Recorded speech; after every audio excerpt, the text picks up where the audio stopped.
নমস্কার প্রিয় দর্শক শ্রোতারা, স্বাগতম আপনাদের। আজ আমি আপনাদের একটি ছোট গল্প বলবো। একটি গল্প মৃত্যু নিয়ে, আত্মা নিয়ে আর আগুনের রহস্য নিয়ে। গল্পের শুরু। একটি ছোট গ্রামে থাকতো রাহুল নামে একটি ছেলে। সে খুব ভীতু ছিল। সবচেয়ে বেশি ভয় পেত এক জিনিসকে, মৃত্যু।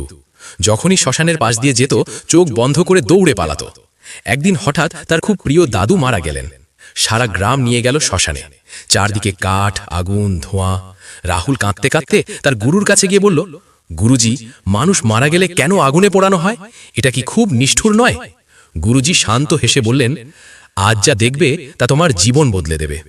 শ্মশানের শিক্ষা। গুরুজি রাহুলকে নিয়ে চুপচাপ বসে রইলেন। চিতা জ্বলছে, আগুন ধীরে ধীরে দেহটাকে ছাই করে দিচ্ছে। গুরুজি বললেন, দেখ রাহুল, যে দেহটাকে আমরা এত ভালোবাসি, সাজাই, অহংকার করি, শেষে সেটা আগুনে মিশে যায়। কিন্তু আত্মা কখনো মরে না। গুরুজি বললেন, শ্রীকৃষ্ণ বলেছেন, নৈনং ছিন্নন্তি শস্ত্রাণি নৈনং দহতি পাবকহ। অর্থাৎ আত্মাকে অস্ত্র কাটতে পারে না, আগুন পোড়াতে পারে না। তাহলে আগুনে দেহ পোড়াই কেন জানো?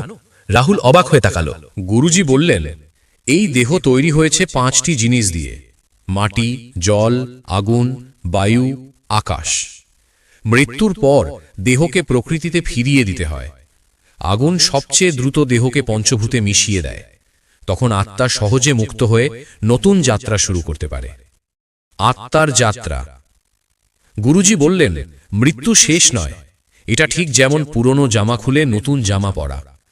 দেহ পোশাক, আত্মা আসল আমি। আগুন দেহ পড়ায়, কিন্তু আত্মাকে মুক্ত করে। রাহুল ধীরে ধীরে বুঝতে শুরু করল শোকের আসল কারণ। রাহুল বলল, কিন্তু আমরা কাঁদি কেন?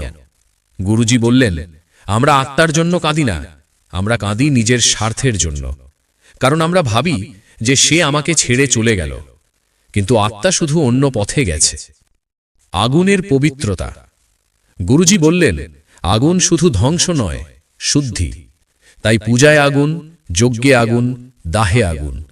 আগুন মানেই মুক্তি।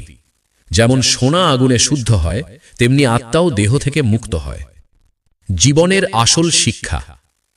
চিতা ধীরে ধীরে ছাই হয়ে গেল। গুরুজি বললেন, দেখলে, টাকা, সৌন্দর্য, অহংকার কিছুই রইল না, শুধু কর্মটাই সঙ্গে যায়। তাই জীবনে ভালো কাজ করো, কারণ মৃত্যু নিশ্চিত, কিন্তু কেমন মৃত্যু হবে সেটা তোমার কর্ম ঠিক করে। রাহুলের চোখে জল, কিন্তু ভয় নেই। সে বলল, গুরুজি, আজ বুঝলাম আমি দেহ নই, আমি আত্মা। গুরুজি হাসলেন। এই জ্ঞান যার হয়েছে, তার আর মৃত্যু ভয় নেই। শেষ বার্তা। বন্ধুরা, একদিন আমরা সবাই যাব। দেহ থাকবে না, থাকবে শুধু কর্ম আর আত্মা। তাই অহংকার ছাড়ুন, ভক্তি বাড়ান, ভালো কাজ করুন, প্রতিদিন নাম জপ করুন। মনে রাখবেন, মৃত্যু শেষ নয়, নতুন শুরু। দাহ মানে ধ্বংস নয়, মুক্তি। আপনি দেহ নন, আপনি চিরন্তন আত্মা।